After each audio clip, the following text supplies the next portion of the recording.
When most people find out you're a financial planner, the first thing they want to talk about are investments. Mostly stocks, mutual funds, what the returns are, while ignoring the elephant in the room. And the elephant in the room is generally debt. Insufficient emergency funds, poor asset allocations, or it could just be poor behavioral financial habits.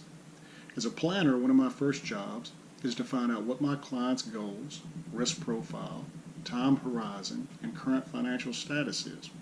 From this information, we can start to develop a game plan.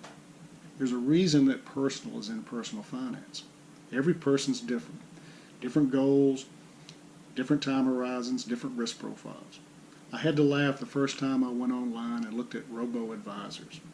Lots of pretty pie charts, bells and whistles, but they look at all investors in generic groups. Your financial plan needs to be tailored for your specific goals. Some, which may be behavioral modification, college savings, early retirement, business startup, or just completing your emergency fund. As we answer these questions, we start to develop what's called a strategic asset allocation that fits your investment profile. It'll generally consist of low-cost index funds from a combination of U.S. and international stocks and bonds.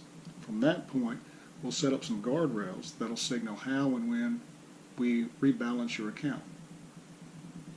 So why use passive index funds versus actively managed funds? Primarily because the extra expense historically from actively managed funds hasn't paid for themselves with greater returns. Not to say this couldn't reverse itself in the future, but that's my job, is to keep an eye on performance versus cost and then advise my clients which funds best work for them. There's one thing I'm sure of. No one knows what's going to happen tomorrow. Terrorism, political turmoil, internal company disasters like the BP oil spill or the Volkswagen emissions software debacle, they're going to continue to happen.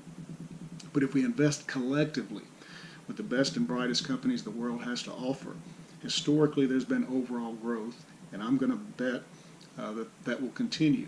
I love the founder of Vanguard, Jack Welch's quote, "Why should I look for a needle in the haystack? Just buy the haystack." And that's what index funds do. Of course, many of us, we've got some work to do on debt reduction, building the emergency fund, possibly insurance protection before we look at investing. With that said, we also don't want any free money slipping away from a 401k match while we reduce debt and build the emergency fund. Those can be done simultaneously. Like I said, every situation is personal. So thanks for listening. Check out my next video on choosing an advisor.